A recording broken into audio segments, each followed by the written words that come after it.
L'Inde compte désormais plus d'habitants que tout le continent européen. Depuis 1947 et son indépendance, le pays a vu sa population augmenter d'1 milliard de personnes. Un habitant sur deux est âgé de moins de 28 ans et les défis pour la société sont immenses.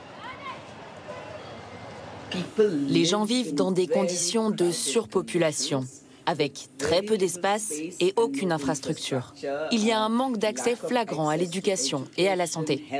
En Chine, en revanche, la population est déjà en train de baisser.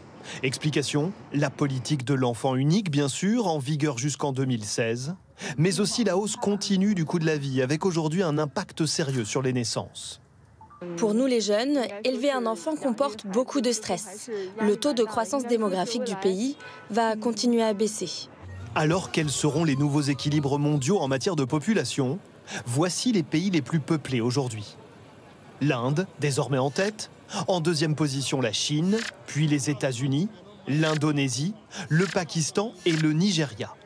D'ici la fin du siècle, la Chine pourrait voir sa population baisser de moitié et le Pakistan et le Nigeria, eux, gagner un poids démographique considérable. Ils compteront chacun à la fin du siècle environ un demi-milliard d'habitants. Alors que la Chine, en 2100, pourrait compter 2 fois moins d'individus que l'Inde.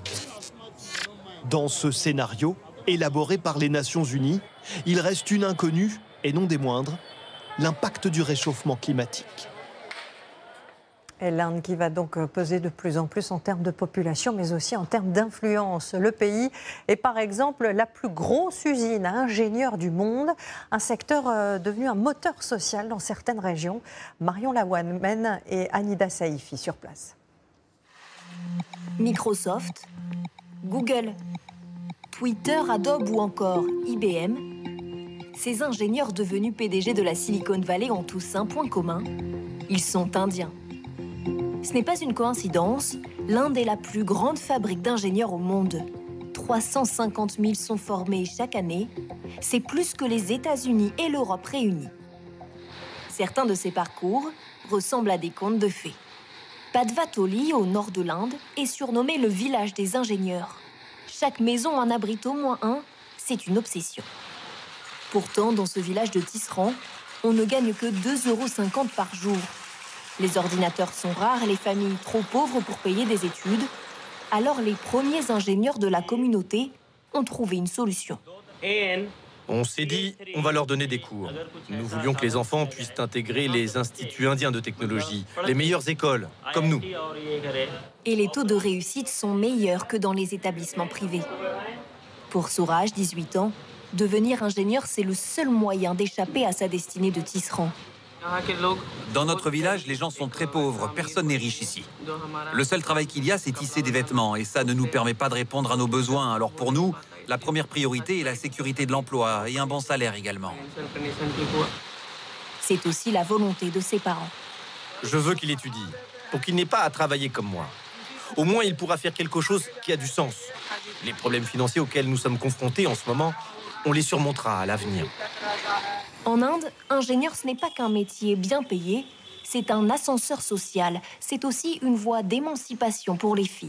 Selon la Banque mondiale, l'Inde compte 43% de femmes diplômées en sciences de l'ingénierie, contre 32% en France.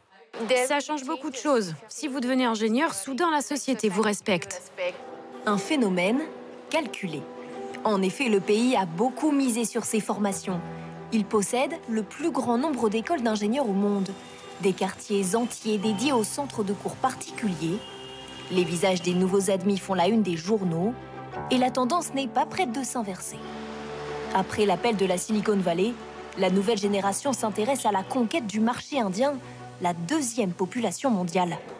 Rahul Ganju est l'exemple qui confirme la tendance. Après 12 ans passés aux États-Unis, il est à la tête du géant indien de la livraison de repas. Aujourd'hui, c'est le meilleur endroit où être si vous voulez construire quelque chose pour un large public. Il y a beaucoup de problèmes intéressants à résoudre, avec beaucoup de jeunes prêts à rester pour relever ces défis. C'est une période unique en Inde. Les ingénieurs indiens sont souvent considérés comme les sous-traitants informatiques du monde. Cette image, le sous-continent veut s'en éloigner et ne plus seulement être à la tête des grandes entreprises, mais les créer.